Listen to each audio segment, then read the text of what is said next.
రారా చెప్పినా కదా అప్పుడే రమ్మనే సార్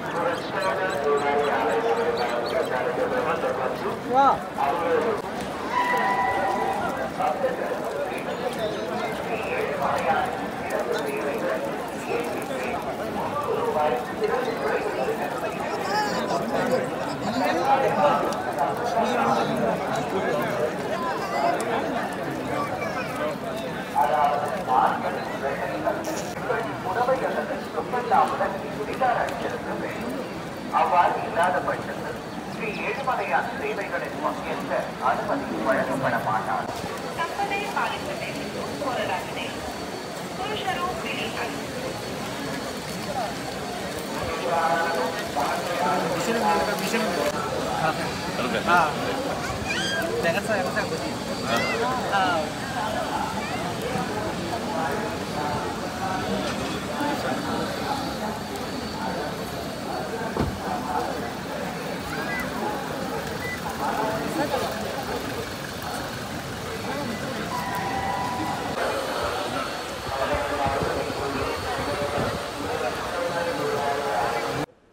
ఈరోజు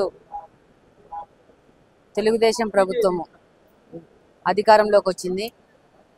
దాదాపు 5 సంవత్సరాల అంధకారం తర్వాత తెలుగుదేశం ప్రభుత్వం అధికారంలోకి వచ్చి శ్రీ నారా చంద్రబాబు నాయుడు గారి ఆధ్వర్యంలో రాష్ట్రం సుభిక్షంగా ఉండి ప్రతి ఒక్క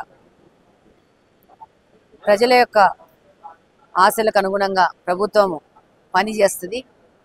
ఆ ఆశాభావంతోనే ప్రజలందరూ ఈసారి తెలుగుదేశం ప్రభుత్వానికి పార్టీకి కూటమికి ఇంత పెద్ద ఎత్తున ఘన విజయం ఇవ్వడం జరిగింది.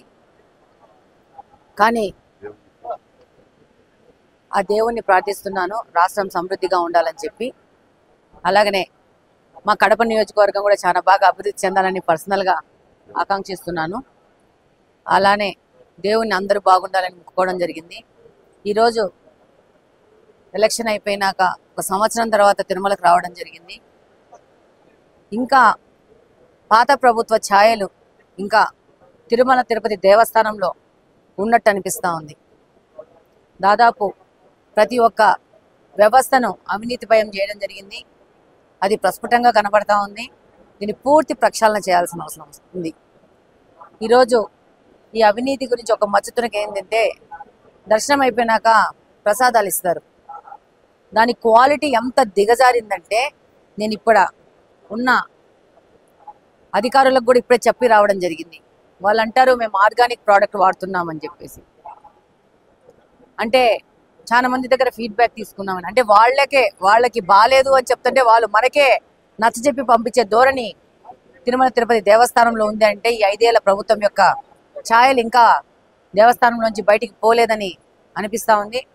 తప్పకుండా అధికారులు పూర్తి ప్రక్షాళన చేసి పూర్వ స్థితికి తిరుమల తిరుపతి దేవస్థానాన్ని తీసుకొస్తారని ఆశాభావంతో ఉన్నాము. అలాగనే అధికారులకు కూడా మేము లెటర్ రాస్తాము. ప్రతి ఒక్క చోట ప్రక్షాళన చేసి ఈ యొక్క ప్రసాదాలు ఒక క్వాలిటీతో భక్తులకు అందించాలని చెప్పేసి వాళ్ళకి లెటర్ రాస్తాము. అలాగనే వాళ్ళకి మీ ద్వారా కూడా విన్నవించుకుంటున్నాము. వాళ్ళు తప్పకుండా ఈ విషయాన్ని గమనించి వీటినన్నింటినీ మారుస్తారని కోరుకుంటున్నాను. Thank you very much. Venkateswara Swamy దర్శనం ఎన్నో జన్మల అదృష్టం. 5 సంవత్సరాల అరాచక పాలన అయిపోయిన తర్వాత మళ్ళీ ప్రజలు కాంక్షించే తెలుగుదేశం పరిపాలన వచ్చిందని రాష్ట్రం అన్ని రకాలుగా బాగుండాలని మంచి పరిపాలన అందిస్తున్న చంద్రబాబు నాయుడు గారికి కూడా ఆయుర ఆరోగ్యాలు ఇవ్వాలని కలియుగదైవాన్ని ప్రార్థించాం. ఈ 5 సంవత్సరాల్లో రాష్ట్రం ముందుకు పోవాలని సుభిక్షంగా ఉండాలని మంచి వర్షాలు పడాలని రైతాంగం కానీ అన్ని వర్గాల వారు సుఖశాంతులతో ఉండాలని దేవుని ప్రార్థించాం. అదేవిధంగా టీటీడీలో నాణ్యతా ప్రమాణాలు పూర్తిగా దిగజారిపోతున్నాయి. గత 5 సంవత్సరాల్లో ఉన్న పరిస్థితే ఇప్పుడు కనిపిస్తూ ఉంది. దీని మీద ముఖ్యమంత్రి గారికి కూడా ఖచ్చితంగా ఒక లేఖ ద్వారా తెలియజేస్తాం. టీటీడీ ఈవో కూడా లేఖ రాయడం జరుగుతుంది. మళ్ళీ టీటీడీని ఒక అటానమస్ సంస్థగా భావించి దీంట్లో ఏ రాజకీయ జోక్యం లేకుండా ప్రతి సామాన్య భక్తుడికి కూడా దర్శన భాగ్యం లభించి నాణ్యత ప్రమాణాలు పాటించాలని చెప్పి టీటీడీ అధికారులకు కూడా విజ్ఞప్తి చేస్తాం.